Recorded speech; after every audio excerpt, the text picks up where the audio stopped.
The King's Day, Louis XIV of France.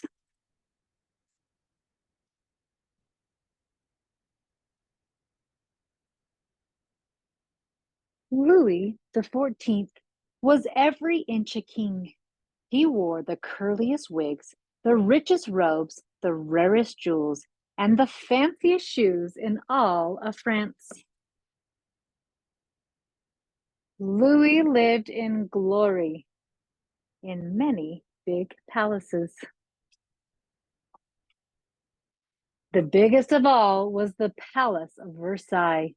Versailles was as spectacular as its king. It was surrounded by endless gardens, parks, lakes, and fountains.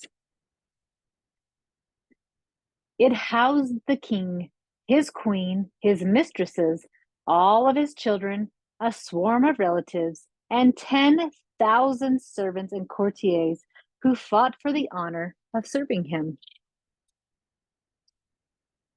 And serve they did. For Louis's every move was an event, whether he was away, on a visit, or on a battlefield, or at home in his palace. Courtiers attended him. They performed even the smallest task to win the king's favor and followed him wherever he went.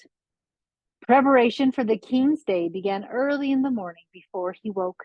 There were no surprises for Louis, liked routine as much as he liked ceremony.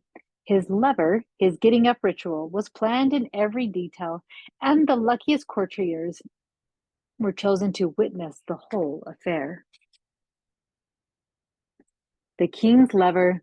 The king slept, covers pulled down, windows open. He liked fresh air. At 7 o'clock, the first valet de chambre, who slept in a corner of the royal bedchamber, folded up his own bed and prepared for the big event of the day. The royal fagot bearers lit the fire. The royal watchmaker wound the royal clock. The royal wig maker brought in the king's dressing wig and morning wig. There were hundreds more in the royal wig room. At the stroke of 8, the first valet whispered, "Sire, it is time." The king's nurse rushed in to kiss him, just as she did every day of his life. The first physician and the first surgeon followed to give Louis the royal back rub and change the royal shirt. It was changed many times a day. In the adjoining chamber, invited family and courtiers heard the news. The king was officially awake. They entered for the lever. Only a chosen few of the men would assist while Louis sipped his herb tea. The king was wigged and robed. He was shaved by the royal barber and washed his own face with scented alcohol. The royal chair carriers were honored to empty the royal chamber pot. Dressing began with Louis discreetly shielded by his robe. First, a most favored courtier handed Louis his pre-warmed lace shirt. Dressing continued with each separate garment, one by one. Finally, Louis was handed his handkerchief, his cordon bleu, the royal ribbon, and his sword, gloves, hat, and cane.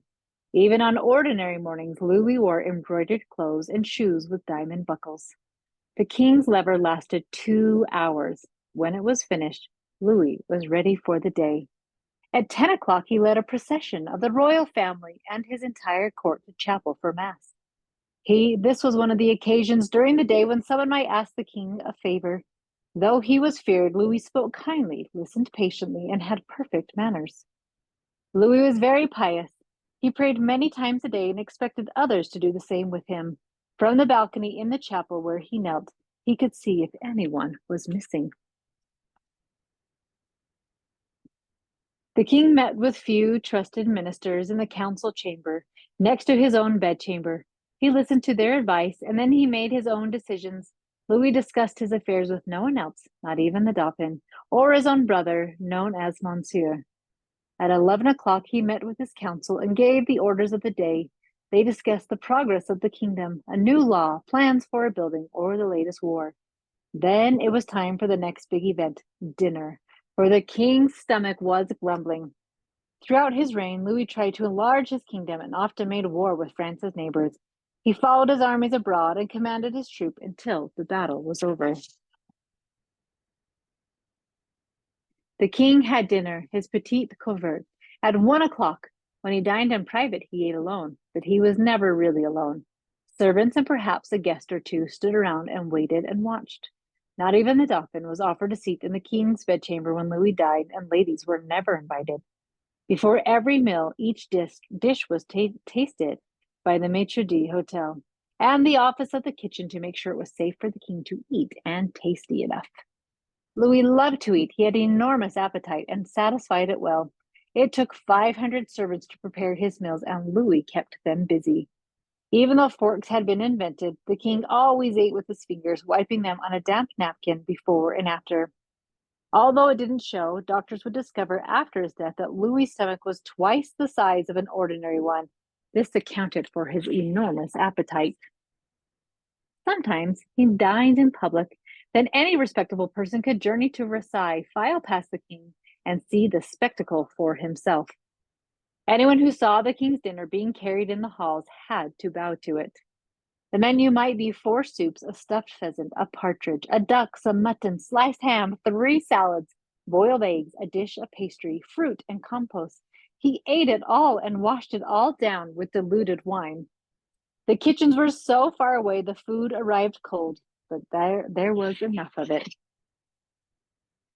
Louis was an outdoor man. Every afternoon he changed his clothes and wigs and went out into fresh air, rain or shine, and went shooting or hunting or riding. Louis loved to hunt, and he loved his 500 dogs too. He kept many of them in gilded kennels in a chamber near his own and fed them himself morning and night. He took the outings in the countryside. Louis invited the ladies of the court to ride with him and offered them food on the way. Louis never ate between meals, but he liked to see others eat, even if he didn't join them.